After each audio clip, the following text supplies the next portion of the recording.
All right, Christos. Hello? Hi. We're gonna. Can you hear me? Yes, we Yes. can. You sound great. We're gonna get started in just a couple of minutes. Okay, lovely, thank you. So I'm gonna go ahead and show my screen, and go ahead and put yourself on mute. Okay. And you will hear us start right at 3 p.m. your time. Brilliant. Great.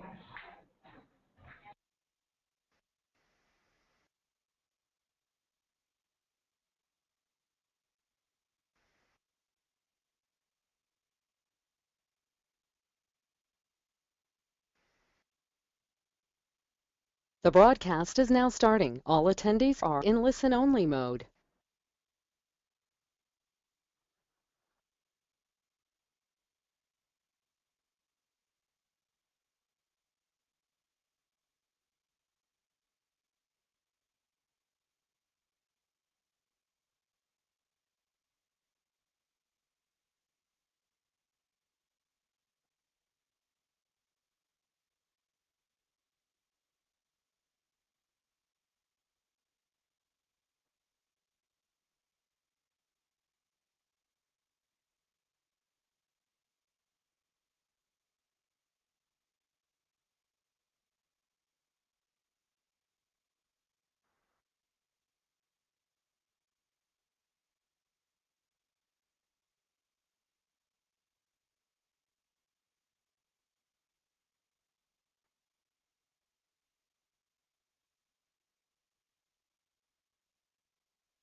All right, hello everyone. Thank you so much for joining us today for our webinar, Recruitment Marketing 101, Thinking Like a Marketer to Promote Your Employer Brand. A few webinar tips before we begin. You will be muted throughout the session, so please be sure to ask your questions in the question pane, and Steve and Christos will be happy to answer them at the end of the session. If we don't get to your question on today's webinar, we will be sure to follow up with you afterwards.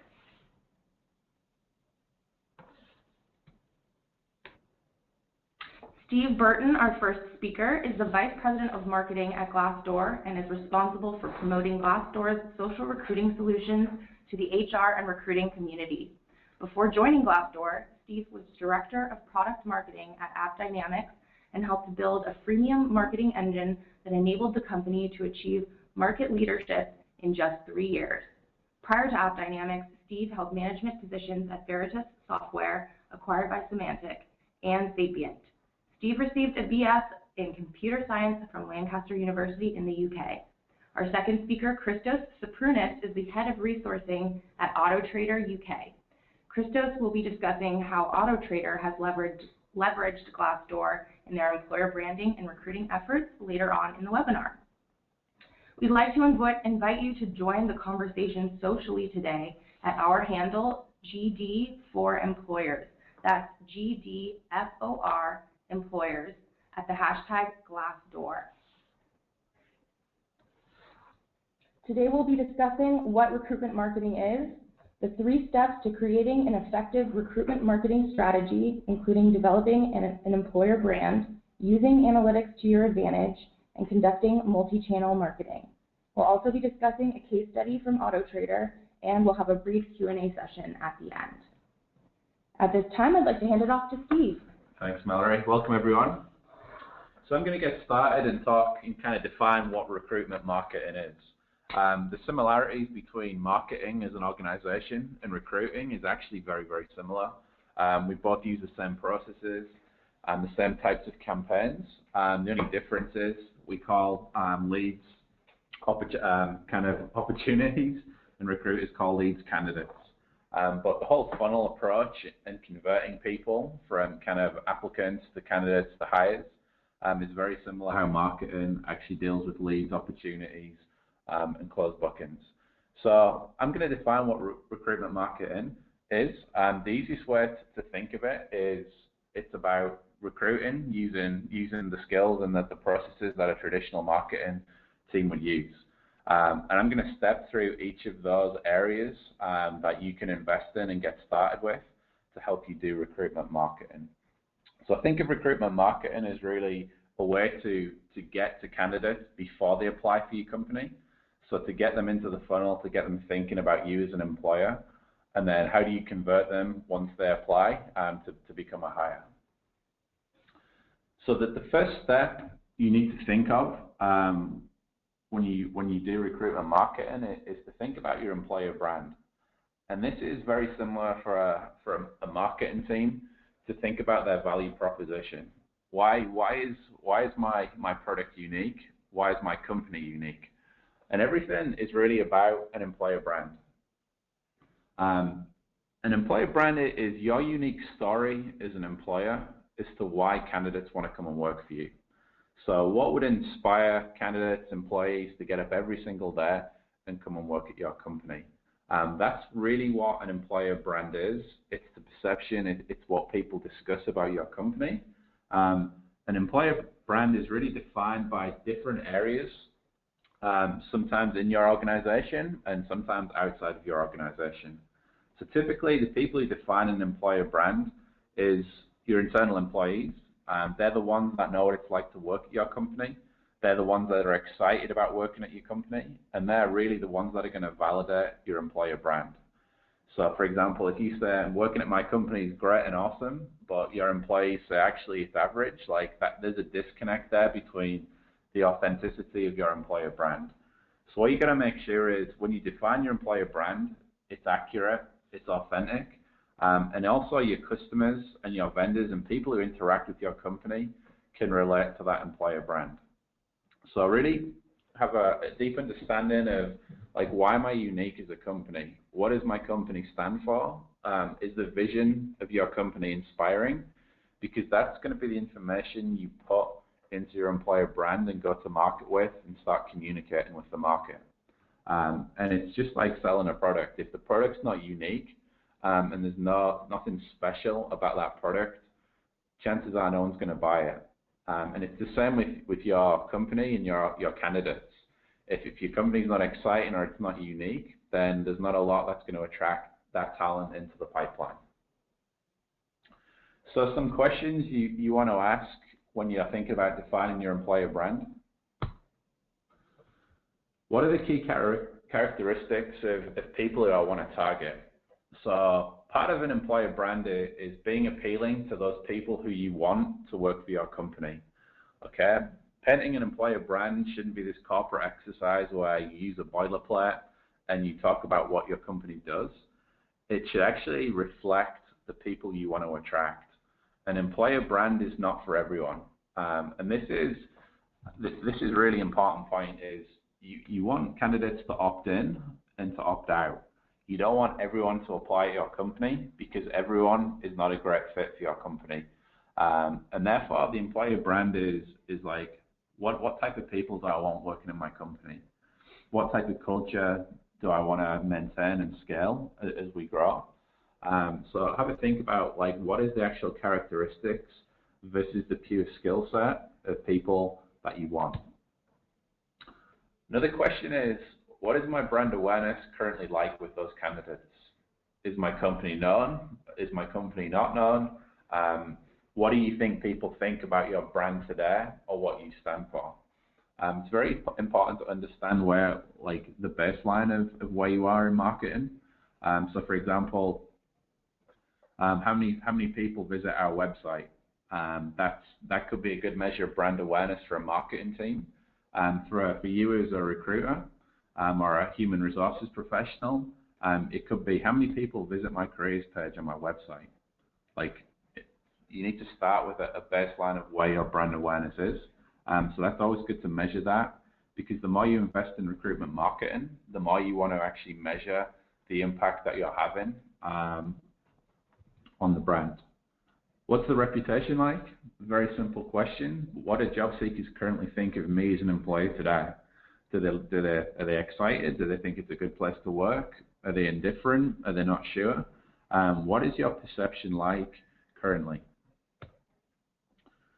And more importantly, how do those two things compare against your competition? A lot of you obviously are going to be competitive. You have competitors who kind of fight for the same business as you do.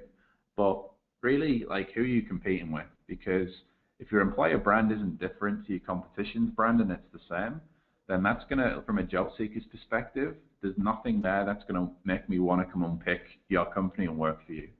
So what does your competition do, and how do they brand themselves? What is their reputation like, and what is their awareness like? The easiest place to start in defining an employer brand is with your employees. Now, this might sound a little bit scary because typically branding is done by marketing in a lot of organizations, but an employer brand has to be authentic. It can't be fake. It can't be just PowerPoint bullets on a slide. It really needs to be defined by your employees, because that's who job seekers are going to interact with.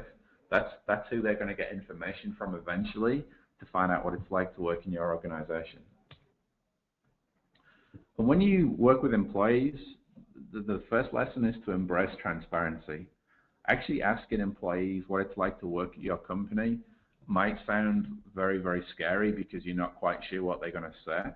But actually what we found is that when employers engage with employees, the satisfaction scores are actually a lot higher than you would think. So the average rating on Glassdoor right now is 3.4 out of 5. So more than half of the people who submit reviews every single day are more than satisfied working at their current employer. So embracing transparency and asking for feedback about what it's like to work in your company is actually a great way of getting information on how to build your employer brand, because you start to learn from the employees on what they love about working at your company and what they don't. And that helps you then create an accurate picture to job seekers about what it's actually like to work at your company. Why that's important is because if job seekers go into the job with the wrong expectation or the wrong picture of the company, chances are those people are probably going to leave later on down the line because it doesn't meet their expectations. And this is a kind of key part of employer branding. Up until really now, a lot of the job seekers' opinions and insights only come from the employer, whether it's the employer's website, whether it's the recruiter, whether it's the hiring manager. So all the information that candidates typically make decisions with has been based on the employer's insight. The reality today is that information is now opened up into multiple channels: LinkedIn, Glassdoor, Facebook, Twitter. There's a lot of information now about what it's like to work in employers. So job seekers are a little bit more smarter. The way they make decisions has fundamentally changed. And that's not different to really buying anything online these days. So if you want to buy a new TV or you want to go and book a hotel in Tenerife, you're going to go on TripAdvisor and you're going to use the internet to find out how you can best make the decision so that you can avoid making a bad decision. And this is why employer branding is so important. Employer branding really represents what your company stands for, why it's unique to work there, and why job seekers are attracted to your brand. Just like it is for a lot of hotels and a lot of businesses there on the internet where information is readily available. And why this matters more than anything is if you don't define your employer brand, chances are everyone else will for you, and that's a scary proposition. If you're not out there in the social media communities and you're influencing the conversation and you're defining who you are as an employer and what you stand for and why you're unique, then job seekers are going to make their decision up by themselves. They're going to look at the information available. They're going to make a perception of, do I want to work at that employer? Yes or no. So, and if you don't have an employer brand and your competition does, then they're going to be differentiated when it comes to attracting job seekers. And that's really why it's super important to start and focus on your employer brand. Step 2 is about measuring impact, specifically using analytics and reporting to understand how you're doing when it comes to marketing. So what are the KPIs of recruitment marketing? First place to start is, who are you trying to target and how do you compare? So what is the demographics of people who you want to attract to your company? What age group, what gender, what background, what education? Like, who are the people you're really trying to get in touch with and communicate your employer brand and to ultimately to come and want to work for you? And how does that compare to the competition? So you can see here on the slide, there's some charts that show the percent of gender and education for 3 different companies. You can actually do that right now by going to Glassdoor and registering for your free employer account. You can actually see the demographics of the people who are researching your employer brand. And you can compare against your competition as well, and you can see what type of talent they're attracting relative to the candidates that you want to attract. So understanding, first of all, like, who is researching my company, and then more importantly, who do I want to research my company? Like, am I trying to attract more females in technology, for example, which is what a lot of companies are doing these days? Or do I want to try and work on my millennials and different age groups of candidates? Here's another example of analytics, and what I mentioned earlier, when you engage your employees and you embrace transparency and you ask them to really give you feedback on what it's like to work at your company, you can actually summarize that feedback through analytics. And what you see here is the pros and cons of a company based on Glassdoor reviews. So this is also available. And what you can see straight away is you can see the things on the left-hand side of why people really, really like working at this company. So you can see good training, good benefits, you've got a flexible work, you've got great people, you've got lots of exciting projects. Like, this is what employees are telling you it's like to work at your company today.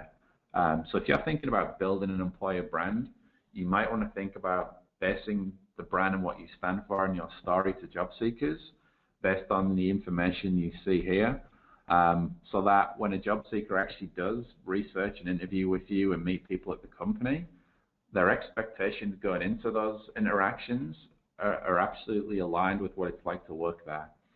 You're not promoting yourself as an employer that, for example, might pay an unbelievably good compensation or give you kind of 2 months off a year. Like, you're not painting any false conclusions about what it's like to work there. At the same time, you might want to look at your cons as well, like what can you do better, and also make this part of your employer brand. And the reason for that is you don't want to paint the perfect picture with a job seeker. Your value proposition should be balanced. It should explain what you are and what you're not. And for example, a lot of successful companies these days, they lack the work-life balance because it's an organization that's geared up for success. They've got leadership that's pushing them, and the opportunities are great, but the work-life balance might not be what every job seeker wants. So you can see on the cons there, you've got long hours, projects, career growth. Like, there's certain things there that you might want to pick. So for example, long hours. Like, if that's what it's really like to work at your company, and you're promoting a work-life balance, like, that's never gonna, like, that's gonna end in tears, ultimately for the job seeker and for you as an employer, because there's nothing worse than someone having an expectation they're going to work 9 till 5, when actually the hours are longer and a lot's going to be asked of them. Another area of analytics is really the interview process, getting feedback on what candidates experience during your recruiting process. So once you've got them in the funnel and you're trying to convert them from a lead to an opportunity and ultimately a hire, like, you want to take a look at what people are experiencing as they move between the stages of the funnel. So for example, here you can see a screenshot of an employer, and this is analytics based on the reviews that job seekers have submitted on an employer. So a lot of people think like when you go to Glassdoor and you look at reviews, it's purely about what it's like to work at the company. Actually, we receive thousands of reviews every day on what it's like to interview at that employer. And candidates will actually tell you, like, was it a good experience? Was it a bad experience? How hard was the interview? And they'll actually leave detailed feedback on the questions they were asked during the interview and what the process was, so that it benefits other job seekers that are going to be interviewing at that employer later on. It's also important to look at what it's like for your competition. So if you look at what it's like to interview at your competitors and how does the experience differ, like that's valuable insight that you're going to improve significantly. It's no different to product marketing. If you want to have a unique message, or you want to position your product in the best possible light, the first thing you do is you're going to look at your competition and you look at how they message the product and you look at their strengths, their weaknesses, and you try and find a way to differentiate. And that should be no different for recruiting people. The whole interview process, all the information exists out there. You've just got to look and analyze the information and put the pieces together, so that when you go to market and attract candidates through your brand and you get them in the funnel, like your experience is different, it's unique, it's special, and that's what's going to ultimately convert people from applicants to hires. So a good way you can measure how effective your recruitment strategy is how many candidates are actively visiting your career page. I mentioned that earlier. If you don't know the answer to how many page views you get on your careers page today, that's something you can go away and take a look at and understand, is that number going up, or is it going down, or is it remaining flat? Because obviously the more candidates that come to your career page and research you as a company, that validates your candidate awareness. Second is the quality of hire. Like, how many resumes does it take you to actually fill a position? Are you looking in the right places? Are you marketing your employer brand and your job advertisements in communities, in areas, and places that are actually going to get you quality candidates? Or are you just going to get a huge bucket of resumes submitted from every man and his dog to apply for the job? Or is the places that are rich in quality? So for example, you might get a few resumes and you might get a hire as a result of those resumes. So quality of hire is very important. It also validates who you want to attract through your employer brand. If you're trying to attract everyone, then everyone's going to apply. But if you're trying to attract specific people with specific backgrounds and demographics, then ultimately that should result in you getting a better quality of candidate and ultimately a better quality of hire. Third is cost per hire as well. In marketing these days, pretty much most marketing teams measure their ROI. How much do we spend on campaigns, and what do we get back as a result of it? So what's the pipeline and what's the closed bookings? It should be the same for recruiting teams. Like, how much are you spending today on recruiting? And if you to break up that spend across channels, across campaigns, and across vendors, what results are you getting back from each of those channels? And can you cut budget in certain areas and invest in more in others? And that's really understanding, like, what is the cost per hire? Like, how much does it physically cost me to make a hire today if I needed to do that? And then lastly, what's the time to hire? Like, from the moment the job requisition goes up, or you contract that position, how long does it take to actually get a hire? Is it weeks? Is it months? Is it days?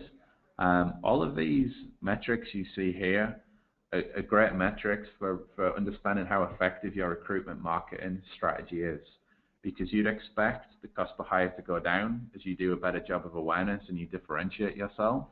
You'd expect the time to hire to go down. You'd expect quality of hire to go up because you're targeting specific people with specific backgrounds instead of advertising to everyone. And more importantly, the more job seekers are there researching you. Step 3 is communicating your employer brand. So once you've got a unique story, where do you go and share that, and how do you target job seekers? It's all about really understanding your audience, where they go, and where they hang out, and where they're likely to be influenced. Sounds simple. If you want to go and hire software engineers, the best possible place to put your employer brand out there is the online communities where the engineers hang out. It could be on Facebook. You could target them on Facebook, and you could do it on LinkedIn. You can do it on Glassdoor. But where is the people actively going online every single day that you can make your employer brand aware to those people? Here's the list of the classic channels for marketing and what many recruiters and talent acquisition and human resources professionals go. It's a mix of really the corporate website and also the social media channels. So there should be no surprises here. What actually a lot of employers do though is on their blog, they'll create specific blogs for specific departments. So for example, a technology blog might exist within an employer, but there might also be a corporate blog, there might be a marketing blog, there might even be a product management blog. But being very specific in your online presence and personalizing the message to the people who you're trying to actually target. Glassdoor, again, believe it or not, many employees get more traffic on Glassdoor profile than they actually do on their own career page. So that's an interesting statistic you might want to research. Obviously, you've got Facebook, the Twitter, Google, LinkedIn, and Instagram. This is really where most people gather information, either from their friends or either from their peers. And again, as I mentioned today, pretty much everything we do today and the decisions we make is based on the reviews and ratings of our peers. Hotel rooms, restaurants, products. Whenever we want to make a decision, the first thing we think is, what do other people think? And that's generally where we network, we go online, and we look at the information that's available. And when we find that information and make a decision about it, that's ultimately your employer brand right there. An employer brand is not owned by the employer.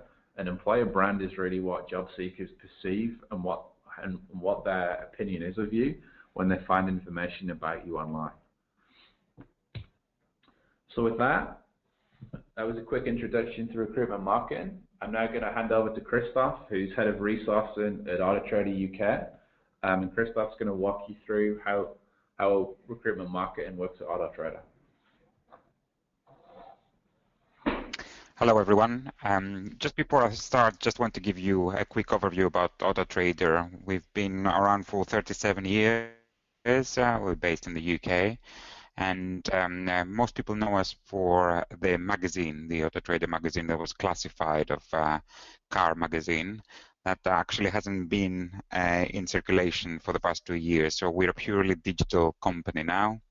We employ around 900 people, and the majority of them are in Manchester. And there is an office also in London. So overall, it's about 900 people. So I've joined AutoTrader in about 6 months ago, and one of the first objectives was to reposition AutoTrader's employer brand, because the business has been going through significant change, especially in the past 2 years. We've moved to new offices as well in Manchester and London. And we did some research actually to see what the views of external people that have not necessarily applied for a job at AutoTrader. Some of them were not necessarily really aware of what we do. So we did some research with external potential candidates, and then some research with internal employees, and we identified that there was a lot of gaps and differences between what people thought. So the key objective of the employer brand strategy would be to bridge that gap, and we wanted to do that by letting our employees talk about working here. We didn't want to come up with a very, with a fancy message that is created by an agency and something that want to appear. We want to give a realistic view of what it is like working at AutoTrader. So that's why Glassdoor really was ideally aligned to what we were trying to achieve.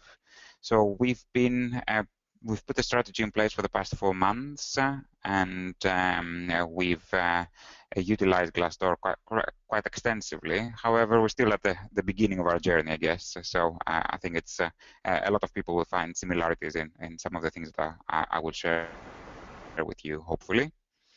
We use Glassdoor, LinkedIn, Twitter in various ways. When it comes to Glassdoor, at the first stage of the candidate journey, we advertise all our vacancies on Glassdoor, and obviously candidates can view all the vacancies as well as the reviews. When candidates actually apply, and the ones that we at the point of the telephone interview, we encourage candidates to look at the Glassdoor reviews and find out about what it is like working here. So as well as the recruitment team talking to them about what it is like working here, we ask them not to take our word for it, but they can go and look at the reviews, because they're updated. We get about 2 reviews a week now. So they can really hear it from our own employees, and obviously that comes across as more genuine, which indeed it is. And then after they join us, again, during their induction, we try to obviously encourage people to submit reviews so that they can share their views with everyone else, and we try to do that at different stages of the employee life cycle so that we can promote the reviews. So we try to choose some obviously positive events, like when someone gets promoted or when someone completes their 1-year anniversary. But when we do that, when we do promote reviews, we make sure that the feedback that they provide, we encourage them to be really genuine, and we don't give them any particular coaching. We just ask them to be honest and make sure that they include the positives and the negatives of what it is like working for AutoTrader. So it has been, when it comes to the stats that we have achieved, it has been a very positive 4 months for us. December was our busiest month on Glassdoor, with more than 15,000 visits. But February, which was the last month, again, we had 145% increase in visits, and that has been particularly helpful for us because we just launched a big graduate recruitment campaign, and we are looking for quite a significant number of graduates for next year, and that has really helped us with graduate applications, and we have received a really significant number of applications compared to last year, and the quality of applicants has really been improved compared to 12 months ago. The stats we found particularly helpful. We do, as you just mentioned, we do receive more visits on our Glassdoor page than our careers portal, which is something that we are looking into. This could be a result of the fact that people go on Glassdoor at different stages, so there are repeat visits, and because obviously they might look at it at the beginning, but they also look at it when we are prompting them to do so. And there's also internal employees that are visiting Glassdoor to look at the reviews, which we are promoting on the intranet. So if we just move on to the next slide.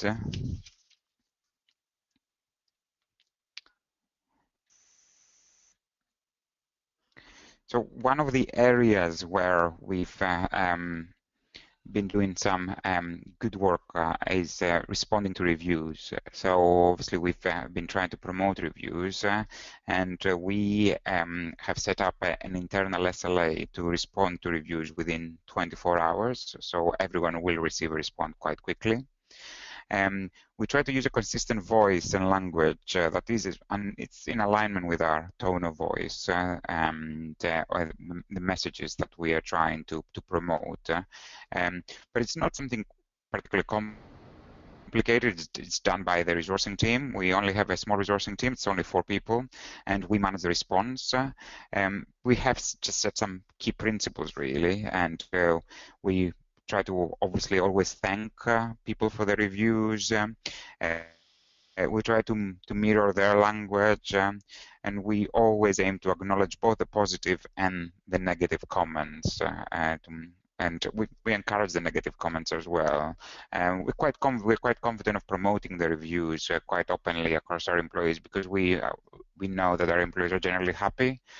So from an employer brand point of view, there's low risk that we are going to get any big surprises when it comes to what our employees would share. So hopefully that will continue.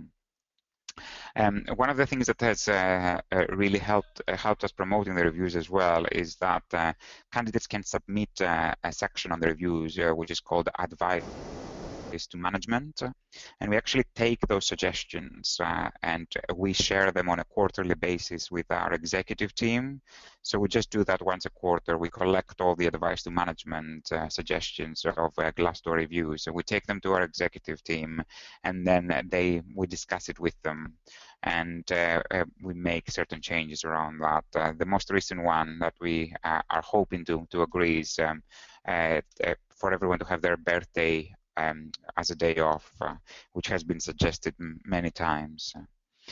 So the reviews have really helped us. We've more than doubled our reviews in the last 4 months.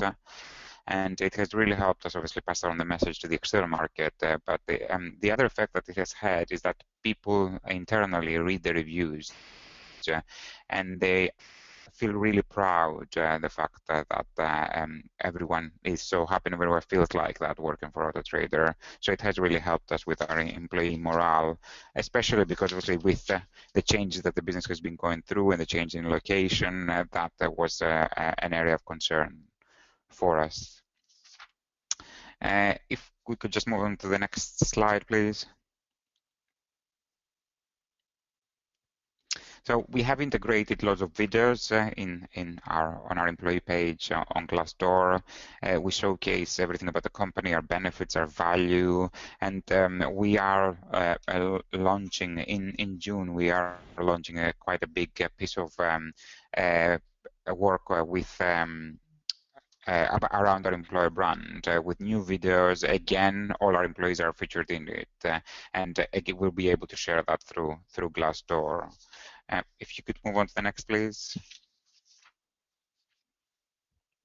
So the updates again, and this is what we do different events, especially around Manchester and London, and we try to have a lot of updates on Glassdoor. This has been a challenge because coming up with the material to actually share all the time, especially because we share it on Glassdoor, we share it on LinkedIn, we share it on Twitter. So this is something that we're looking to improve even more to make sure that we have relevant material on there. But we try to, when it comes to the updates, we try to have a variety of updates. So we try to avoid just advertising jobs and just saying that we have a new vacancy. We actually don't do that in the updates at all. So we just try to talk about things that people are doing for charity, information about the business, new products that we launch, and then anything else around about our employees. A lot of conferences that we host and things like that. So we avoid just updating jobs because the vacancies are already there anyway. And we from feedback that we get from candidates, sometimes that they can find that quite off-putting if you just bombard them with jobs. And it's the same, obviously, across the other platforms that we have. If we move on to the next one, please.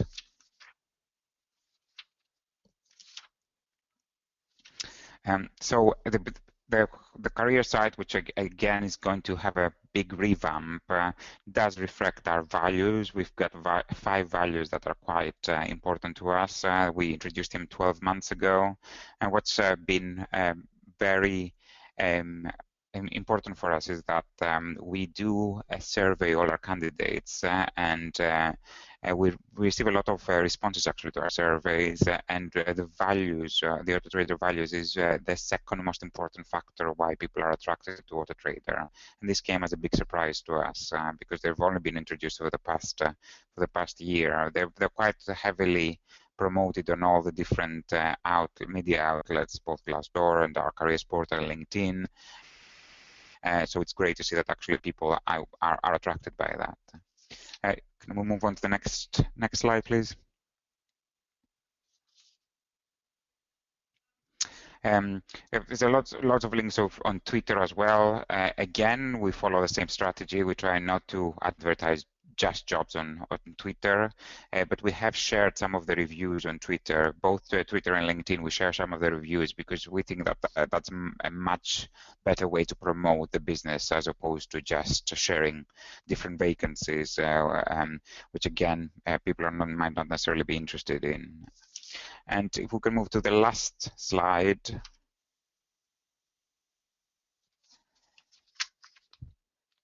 So when it comes to Facebook, we don't actually have a Facebook page just for recruitment because we don't have, for two reasons mainly. We don't have the capacity to manage a Facebook page as well as all the other pages, and because we do have an Auto Trader UK Facebook page, which has a lot of followers, we work really closely with our brand and our marketing teams, and when we do have specific messages that we want to send out there to the candidate market, we use the main Auto Trader Facebook page to share anything that's related to our employees and anything that is we think we would benefit the employer brand. So that's all really from me. As I said again, we're still at the beginning of the journey. There's a lot of things that especially using the stats, we keep on reviewing and see what's working and what's not, and refine what we're doing. But so far, we've had some good successes. Great, thank you so much, Christos. I've actually got a question for you. This comes from James. James is wondering, how did you get your employees to leave results? Was it an internal communication encouraging, or did you offer incentives? So we don't offer any incentives to our employees because we don't want people to do it just because there's a competition or a present. We want people that are genuinely want to share their thoughts. So we purposefully have not offered any incentives. What we have done, however, is share the reviews and encourage people to, because a lot of people actually think that there is a lot of work that needs to go into a review, that you need to spend a day writing a review. We share the reviews so that they can get an idea of what a review looks like, and then we try to promote it through team meetings. We do have a lot of digital screen around the offices, so we promote it through our digital screens. We have done an email campaign, and at key points during the employee life cycle, like the year anniversary, when they're past the probation, we do include the link on the email that congratulates them about that, so that just as a reminder, so that people know that that's something that we're trying to do. We're doing a big employee conference in April, and as part of the employee conference, there is also a promotion of Glassdoor and our reviews there. So during the employee conference, we're actually going to have a room that has a Glassdoor, and people can walk through it, and inside all the different reviews are going to be showcased in quite a creative way. And hopefully that will have a large impact. But we don't want to give any gifts to anyone because we want them to genuinely want to do a review. And we want it to be anonymous as well, so we don't want people to say, I've done a review, this is the one. Give me my little present or anything. Great, thank you so much, Christos. Just want to let everybody know we have tons of free resources available on Glassdoor for employers, so please do check those out. And if you haven't already, I do encourage you to unlock your free employer account. That will give you access to many of the insights that could help you understand your audience. And as Steve said earlier, if you're interested in learning more about some more advanced analytics, we can certainly help you there as well. If you have any questions, please do enter them at this time in the question panel. Otherwise, thank you so much for joining us. We'll stick around for a couple of minutes for any lingering questions, but please have a wonderful rest of your day. Thank you.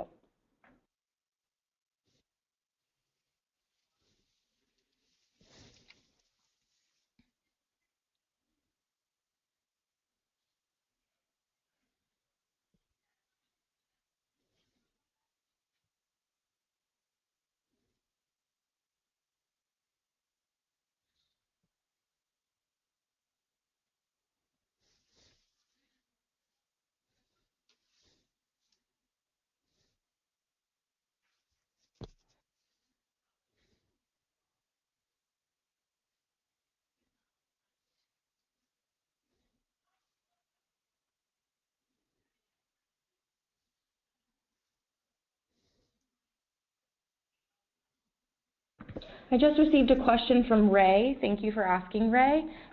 He asks, will the presentation be distributed to participants? The answer is yes. You will be receiving a follow-up email with a recording of this session, so please look out for that in the next few days.